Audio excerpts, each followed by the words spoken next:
Thursday the 23rd of March. Just quickly an update on Monty, our poor cat who was not feeling very well yesterday. He had some antibiotics and anti-inflammatories at the vet's last night, and we've kept him in overnight and during the day today, and he's really picked up. He's looking much better, much happier within himself. Hello chap, are you on the mend? Are you?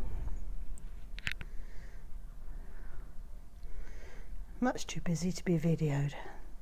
Still not going to let him out for a little bit longer, so he's a bit miffed at having to stay in, but I'd rather he stayed in and got well than went racing around outside and aggravated his paw.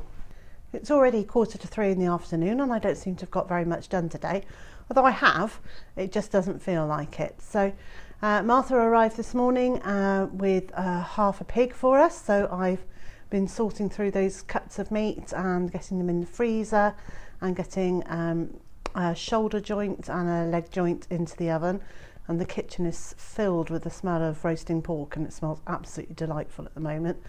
And I've been sorting out the chickens and cleaning out houses and giving them food and all that sort of thing. So I have been busy. It's just one of those days where I've been a bit slow getting going in the morning, so for the rest of the day I've been a bit slower as well.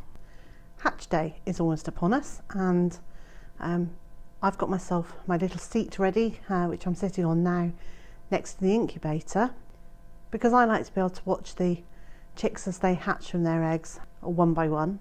I find it absolutely fascinating. I find it completely thrilling and like a little miracle, every single chick that's hatched.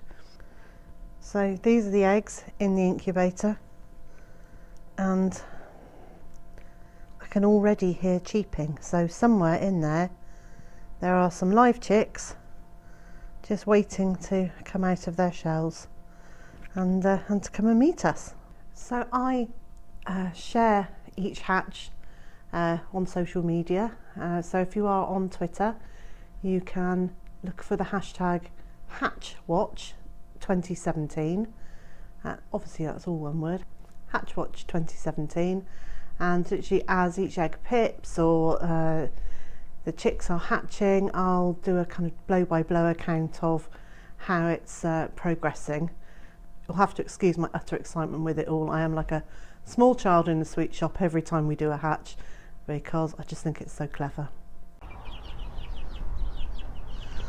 So just to give you a quick reminder of how this works for us when there's a hatch, these are the chicks that are 4 weeks old at the weekend, and they will move to the nursery pen outside.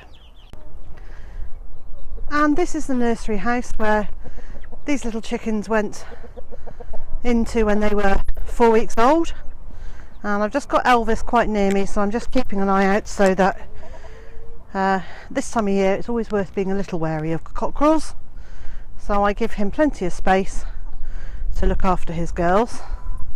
Yes, you're a very smart boy, aren't you? You are.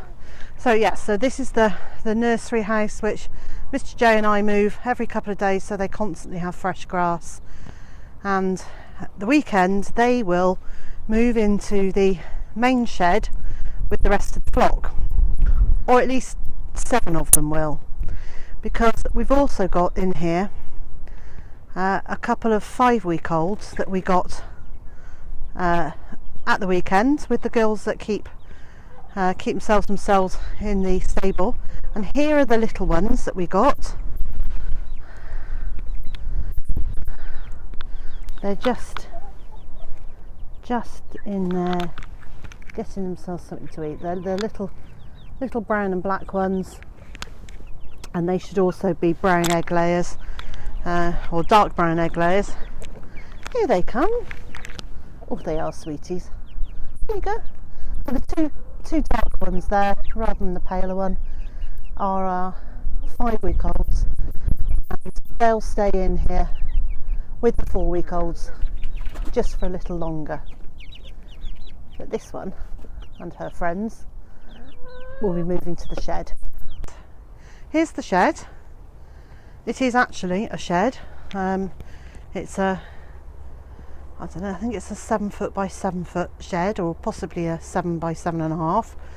And we've put these 4 hazel poles as perches, which are a nice natural shape for a hen to get hold of, because they're round and they're of different sizes, so the birds with different size feet can find a bit that's comfortable for them. And we use a deep bedding system, which, as long as they keep moving it and turning it over, prevents there from being any smells. Here's the light Sussex girl who came to us a week ago now, and as I move backwards she's coming with me. She's an absolute sweetie. She's such a nice little girl. Well, she's quite a big girl actually. She's such a nice girl, but she hasn't quite melded in with the flock yet. She's getting there bit by bit, but she's learnt where the water is. I don't think she's learnt how to use the trigger feeder yet, so I've been throwing pellets on the floor to make sure she is getting some food. Although when I throw the pellets on the floor, one of the other birds will always be guaranteed to turn up. But what a nice looking bird. Isn't she pretty? Are you a pretty girl? Are you pretty? You're very friendly, aren't you? Are you very friendly? Hello, sweetie. What's a bit of a concern is she doesn't seem to have laid an egg yet. So whether she in fact stopped laying eggs or she only lays them very rarely, I don't know. We were told she's about 18 months old, so I would expect her to be laying regularly. And it might just be that the upset of moving to a new environment has paused her laying.